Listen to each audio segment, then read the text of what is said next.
Сәлеметсіздер ме, құрметті студенттер. Мен Қарағанды Тау-кен индустриалдық колледжінің дәнекерлеу ісі мамандығының арнайы пәндер оқытушысы Асқарова Жансая Мағауияқызымын. Бүгінгі біздің өтетін тақырыбымыз дәнекерлеу ақауларының классификациясы, ақаулардың дәнекерлеген конструкциялардың жұмыс жасау қабілеттілігіне әсері. Бүгінгі сабақтың оқу мақсаты ақау деген не және оның қандай түрлері бар сұрақтарына жауап табу, ақау түрлері мен атауларын меңгеру, дәнекерлеу ақауларының пайда болу себептерін оқып үйрену. Ақау дегеніміз не? Ақау деп өнімнің нормативті құжаттамада белгілеген талаптарға сәйкес келмеуі. Ақаудың пайда болуы. Металл ақаулары жетілмегендіктен немесе технологиялық бұзылудан пайда болады. Қысыммен өңдеу кезінде пайда болады. Термиялық, химиялық, электрохимиялық және механикалық өңдеу кезінде пайда болады. Сонымен қатар дәнекерлеу ісі жағдайында пайда болады. Металл ақауларының классификациясы. Металл ақауларының классификациясын сұрыптау кезінде оның сипатына, өлшемдеріне, орналасу орны ескеріледі. Ақаудың жіктелуі. Айқын ақаулар, сыни ақау, түзетілетін, түзетілмейтін, елеулі, елеусіз, жасырын ақаулар деп жіктеп бөлеміз. Енді осы ақау түрлерінің әрқайсына жеке тоқталып өтсек. Айқын ақау дегеніміз, яғни беттік ақаулар, көзбен көрінетін ақауларды айқын ақаулар дейміз. Ал жасырын дегеніміз көзбен көрінбейтін, арнайы құралдар көмегімен көрілетін ақауларды айтамыз. Өнімнің мақсаты бойынша пайдалану мүмкін емес немесе қауіпсіздік пен сенімділіктің сәйкессіздігінен алып тасталатын ақауды сыни ақау деп атаймыз. Елеулі дегеніміз өнімді мақсаты бойынша пайдалануға және оның ұзақ мерзімділігіне елеулі әсер ететін ақау.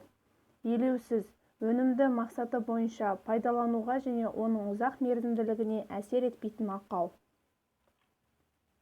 Өнімнің жасалуына байланысты пайда болатын ақаулар өндірістік, техникалық, технологиялық, эксплуатациялық деп үш топқа бөлеміз. Қазір біздің қарастыратынымыз дәнекерлеу қосылыстарының ақаулары. Дәнекерлеу қосылыстарының ақаулары дегеніміз, яғни дәнекерлеуге дейін, дәнекерлеу кезінде, дәнекерлеуден кейінгі операцияларды орындау кезіндегі арнайы нормативті құжаттарға берілген параметрлерден кез келгенінен ауытқуының әсерінен пайда болады. Дәнекерлеу қосылыстарының ақауларын біз мынадай топтарға жіктеп бөлдік. Бірінші жарықтар, қуыстар мен тесіктер, қатты қосылыстар, балқымалар мен қайнатпалар, жүк формасының бұзылуы, сонымен қатар жоғарыда аталған топтарға енгізілуі мүмкін емес барлық ақауларды басқа ақаулар тобы деп көрсеттік. Дәнекерлеу ақауларының пайда болу себептері. Непровар пайда болу себептері: тік жиектер еңісінің кіші бұрышы, олардың арасындағы шағын саңылау, жиектердің ластануы, дәнекерлеу тоғының жеткіліксіз мөлшері, жоғарғы дәнекерлеу жылдамдығы. Жарықтар пайда болу жолдары: құрылымның күрт салқындауы, қатты бекітілген құрылымдағы жоғарғы кернеу, күкірт пен фосфор мөлшерінің артуы. Кратер пайда болу себептері: доғаның жарылуы, жүктің соңғы учаскесінің дұрыс орындалмауы. Тіліктер пайда болу себептері: үлкен дәнекерлеу тоғы, ұзын доға, бұрыштық жүктерді дәнекерлеу кезінде электродтың тік қабырғаға ығысуы. Күйіп кету пайда болу себептері: төмен дәнекерлеу жылдамдығындағы жоғарғы тоқ мөлшері, жиектер арасындағы үлкен саңылау. Металдың қызып кетуі пайда болу себептері: жүк маңай аймағының шамадан тыс қызуы, жылу қуатын дұрыс таңдамау, жалынның немесе дәнекерлеу тоғының артық қуат мәндері. Қуыстар пайда болу себептері: жүкті жылдам салқындату, жиектерінің маймен тартпен ластануы, жоғарғы дәнекерлеу жылдамдығы. Сабақты қорыту мақсатында сіздерге сәйкестендіру тесті тапсырмасы берілген. Сәйкестендіру тесті сіздерге көрсетілгенде екі бағаннан тұрады.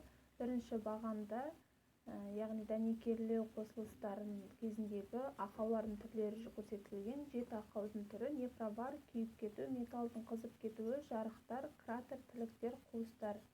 Екінші бағанда осы ақаулардың пайда болу себептері жіктеліп көрсетілген. Сәйкестендіру тестін өзара бір-бірлеріне сәйкестендіру дұрыс деген жауаптар негізінде сәйкестендіру арқылы орындайсыздар. сәйкестендіру тестін орындап болсаңыздар, енді сіздерге үй тапсырмасы, 2 тапсырма берілген. Бірінші тапсырма берілген термин сөздерді 3 тілде меңгеру.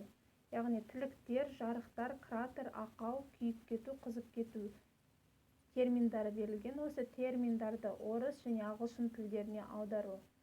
Екінші тапсырма берілген сұрақтарға жазбаша жауап беру. 2 сұрақ берілген. Бірінші ақауларды жою әдістері, екінші дәнекерлі қосылыстарының сапасын бақылау. Назарларыңызға көптен көп рахмет.